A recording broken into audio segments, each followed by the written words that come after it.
আসসালামু আলাইকুম, স্বাগতম আরো একটি নতুন ভিডিওতে। আজকে ভিডিওতে আমি দেখাবো পেগাসাসের নতুন একটি সংস্করণ WX600P রয়েস কাটার বডি হ্যাম মেশিন নিয়ে। এই মেশিনে কিছু নতুন সংস্করণ আছে। মেশিনটি অত্যাধুনিক প্রযুক্তিতে তৈরি করা হয়েছে, যাতে রয়েছে কিছু নতুন নতুন ফিচার যা উৎপাদনশীলতা ও কর্মদক্ষতাকে অনেক গুণ বাড়িয়ে দেয়। চলুন তাহলে একে একে জেনে নেই কি কি ফিচার রয়েছে এবং এগুলোর উপকারিতা কি। সম্পূর্ণ ভিডিও জুড়ে আছে আমি আবু ইউসুফ, আপনারা দেখছেন ব্ল্যাক লেন্স জোন।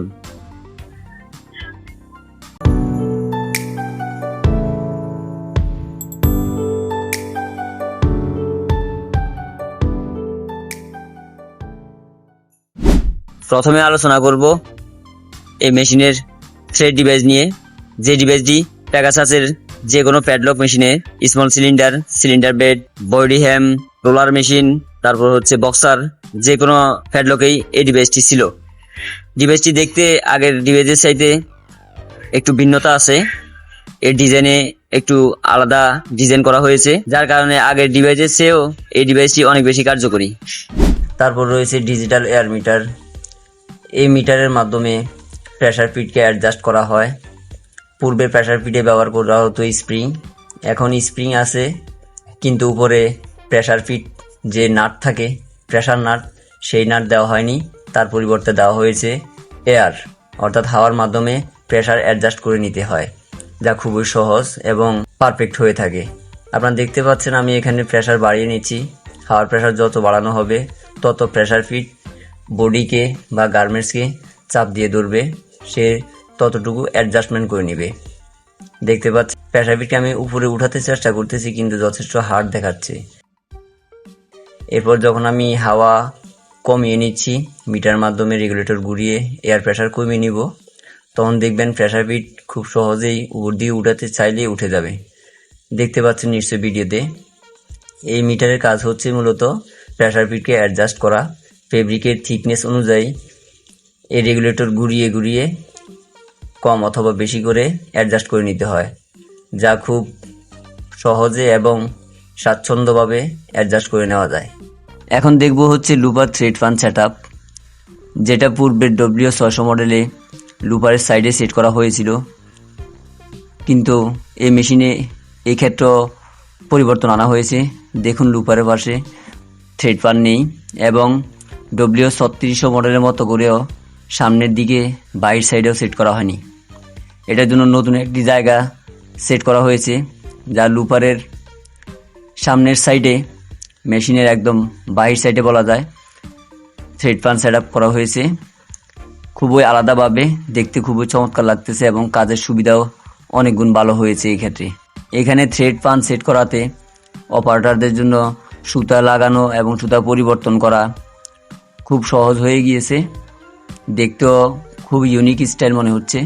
লুপার সুতা স্বাভাবিকভাবে টেনশনের ভিতর দিয়ে এসে থ্রেড গাইডের মধ্য দিয়ে গিয়ে তারপর মেশিনের বডি বেদ করে নাইফের মধ্যে যে থ্রেড গাইড থাকে তার ভিতর দিয়ে গিয়ে লুপারের ভিতরে ঢুকাতে হয়। এতে করে অপারেটরদের জন্য অনেক অনেক সহজ হয়ে যায়।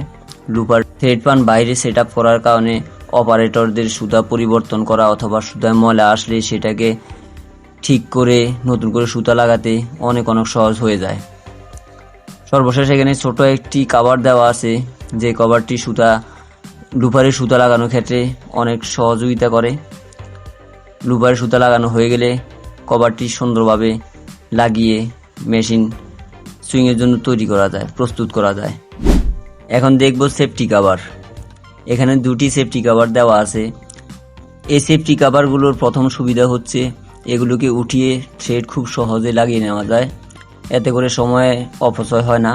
এবং দ্বিতীয়ত হলো থ্রেড গাইড অনবরত মুভমেন্ট করার কারণে এখানে একটি রিস্ক থেকেই যায়। যদি ভুলবশত এখানে কোনোভাবে হাত চলে যায় সেক্ষেত্রে ইনজুরি হওয়ার বিশাল একটি চান্স থাকে। সেই জন্য এখানে দুটি কভার দেওয়া আছে। এই দুটি সেফটি কভার সম্পূর্ণ ইউনিক এবং খুবই কার্যকরী। তারপর হচ্ছে সলোনাইট। এখানে দুটি সলোনাইট দেওয়া আছে প্রেসার ফিড এবং ট্রিমারের জন্য, যা পূর্বে এই মডেলে দেওয়া হয়েছিল। এই সলোনয়েডগুলো দেখতে অনেক ছোট হলেও এর কার্যক্ষমতা খুবই দারুণ এবং এগুলো মেনটেনেন্স করতেও অনেক সহজ। এগুলো কোনো প্রকার সমস্যা হলে খুলে খুব সহজে এবং খুব তাড়াতাড়ি ঠিক করে নেওয়া যায় এবং পরিবর্তন প্রয়োজন হলেও সেক্ষেত্রে সময়ের অপচয় না করে অনেক তাড়াতাড়ি মেনটেনেন্স করা যায়। আর এই হচ্ছে ট্রিমার সিলিন্ডার, যা পূর্বের মতোই আছে, যা পূর্বের স্টাইলে পূর্বের ডিজাইনেই আছে, এটাকে কোনো পরিবর্তন করা হয়নি। এখন আলোচনা করব মেশিনের গুরুত্বপূর্ণ ফাংশন ট্রিমার নিয়ে। এই ট্রিমারটিতেও কিছুটা ভিন্নতা আছে। পূর্বে ট্রিমারে আমরা এই নাট লুজ দিয়ে পুরো ট্রিমার বডিকে সামনে পিছনে সরিয়ে অ্যাডজাস্ট করে নিতে হতো। বর্তমানে এটাতে তার কিছু আলাদা সংস্করণ করা হয়েছে। এই ট্রিমারে শুধু নাটটিকে লুজ দিয়ে এখানে একটি ছোট্ট ছিদ্র দেওয়া আছে। এই ছিদ্রকে জাস্ট এদিক সেদিক করে ঘুরিয়ে অ্যাডজাস্ট করে নেওয়া যায় খুব তাড়াতাড়ি, খুব সহজেই। ট্রিমার দেওয়া থ্রেড গাইডটিও একটু আলাদা করা হয়েছে, একটু বাঁকা করে ভিতর দিকে চাপিয়ে দেওয়া হয়েছে যাতে করে সুতা লাগাতে অনেক তাড়াতাড়ি হয় এবং খুবই সহজ হয়। বাকি ইকুইপমেন্টগুলো সবগুলোই স্বাভাবিক ছিল। যথারীতি হোসিংয়ের কন্ট্রোল বক্স এবং সার্ভো মোটর দেওয়া হয়েছে, প্যাডেল ইউনিট, তারপর হচ্ছে এয়ার মিটার, সলোনয়েড, এভরিথিং সবগুলো স্বাভাবিক ছিল, যেগুলো অন্যান্য মডেলে ছিল সেরকমই ছিল। এখানে স্টিচ গণপাতলা রেগুলেটর একটু সামান্য ব্যতিক্রম করা হয়েছে ধরা সুবিধার জন্য এবং ড্রেন লাইনের যে ইনপুট পাইপটি আছে সেটিও যথারীতি একই সিস্টেমে তৈরি করা হয়েছে, সামান্য একটু কার্ভ সিস্টেম করা হয়েছে এবং এয়ার নোজেল পাইপটির সেটিও স্বাভাবিক ছিল অন্যান্য মেশিনের মতোই।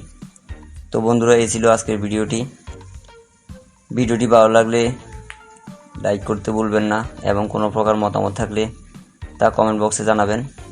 আর এই ধরনের ভিডিও পেতে চাইলে চ্যানেলটি সাবস্ক্রাইব করে পাশে থাকুন।